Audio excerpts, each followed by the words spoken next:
Bonjour tout le monde. Bon bah là, on va commencer. Je vais commencer avec vous ce moelleux au chocolat. Pour ça, vous aurez besoin de 2 bananes. Si elles sont bien mûres, c'est encore mieux. Moi là, elles sont pas vraiment mûres, mais j'avais tellement envie de les faire ce gâteau que j'ai pas pu attendre jusqu'à ce que les bananes soient bien mûres. Donc là, on a 2 cuillères à soupe de cacao noir et pour finir 2 œufs. Donc les doses ici, c'est chaque banane, une banane pour un œuf pour une cuillère à soupe de cacao noir. Après, vous multipliez à votre convenance, comme ça, vous aurez le nombre de ramequins que vous voulez.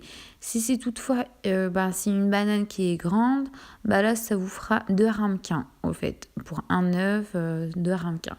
Par contre, si c'est des petites bananes, en fait, ça fait un seul ramequin. Donc, une banane, un œuf, une cuillère à soupe de cacao, ça fait un dessert. Voilà. Bon, là, on va mixer le tout pour obtenir, l'appareil qu'on va mettre ensuite à cuire. Bon, pour ça, moi, j'utilise un bras électrique. Je ne veux pas salir le mixeur et tout ça et tout ça. Parce qu'à chaque fois, franchement, que je rentre en cuisine, après, c'est... Oh là là, c'est tellement du travail ensuite. J'ai envie de me faire plaisir, manger un truc que j'aime bien, mais sans salir beaucoup de choses à côté, au fait.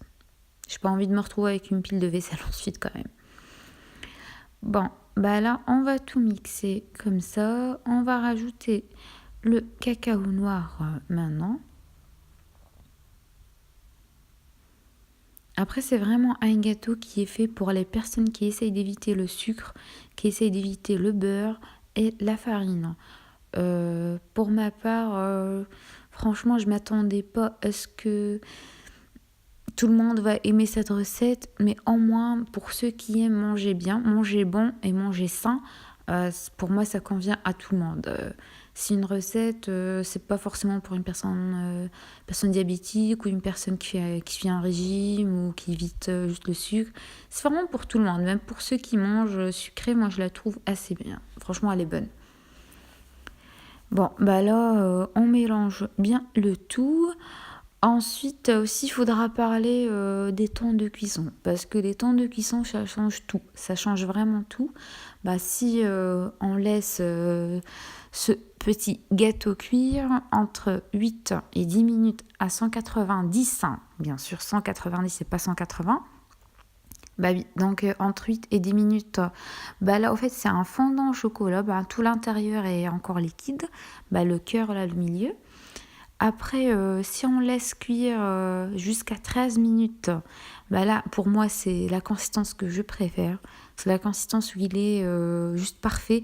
Un tout petit peu, mais un petit chouïa de liquide au milieu, mais vraiment, on le sent presque pas. Et il est assez humide.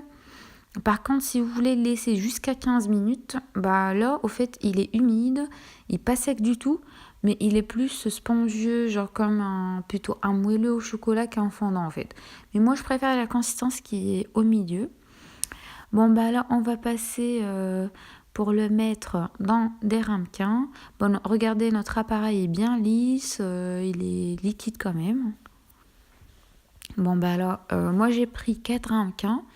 Je pensais que ça allait suffire, mais apparemment les bananes étaient petites, hein. Franchement, ça dépend des bananes. Une fois, genre, on va dire, pour les mêmes doses, vous aurez 4 ramequins. L'autre fois, ça sera 3 ramequins. Une autre fois, c'est 5 ramequins. Ça dépend toutefois du calibre des bananes.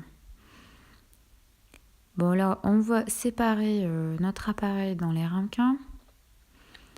Ensuite, je vais enfourner tout ça à 190 degrés pendant 13 minutes. Ce dessert, pour moi, se consomme tiède. Vous pouvez aussi le laisser au frigo jusqu'à 3 jours. Il n'y a pas de souci. Franchement, je l'ai laissé 3 jours, 3-4 jours. Il n'y a jamais eu de souci. Et lors du service, à l'heure où vous voulez le prendre, moi, d'habitude, je le fais chauffer 20 à 30 secondes. Comme ça, je les tiède. Après, vous pouvez toujours le consommer froid. Chacun, ben... En fait, quand on le réchauffe, une fois réchauffé, en fait, on a plus le goût de la banane, un peu. Mais après, à 30 secondes, il n'est pas vraiment chaud, hein, il est tiède. Pour moi, il est plus froid que chaud. Après, chacun le prendra comme il veut. Bon, ben alors, on va mettre tout ça au four. Voilà, voilà. Ils sont jolis, mes ramequins, hein, que ça donne envie. Non, mais en fait, c'est au moment de les mettre au four que ça devient vraiment bien. Parce qu'après, on les sortant, ça sent bon, mais ça sent bon le chocolat, ça sent bon la banane. On a envie de croquer dedans. Oh là là, même s'ils sont trop chauds, bon, il faut être patient, hein, sinon on va se brûler la langue.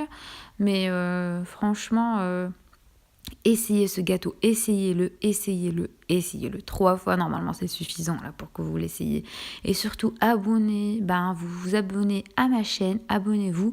Comme ça, vous aurez les prochaines vidéos, les prochaines recettes. Mais je fais pas que ça. Je fais aussi du maquillage, make-up. Je fais aussi des routines. Je vais faire plein d'autres vidéos qui touchent un peu à tout. Donc, je vous invite à vous abonner et surtout enclencher la cloche, comme ça vous serez au courant de chaque nouvelle vidéo. Bon, vous voyez là comment la consistance y est. Vous pouvez toutefois le cuire un peu moins si vous voulez une consistance un peu plus liquide. Vous voyez bien, il est humide, il est spongieux. Franchement, il est délicieux. Il est vraiment délicieux ce dessert.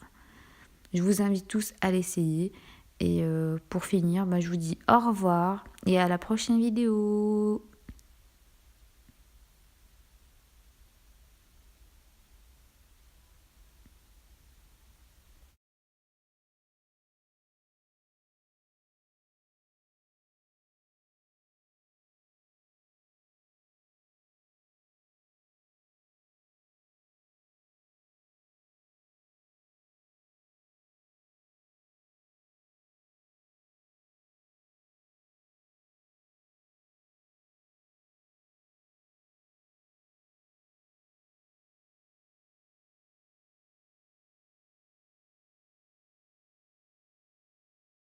Prenez ce petit dessert qui est succulent, tiède, pas chaud, et je vous demanderai de l'essayer. Cette recette, elle est vraiment géniale. Abonnez-vous et à la prochaine!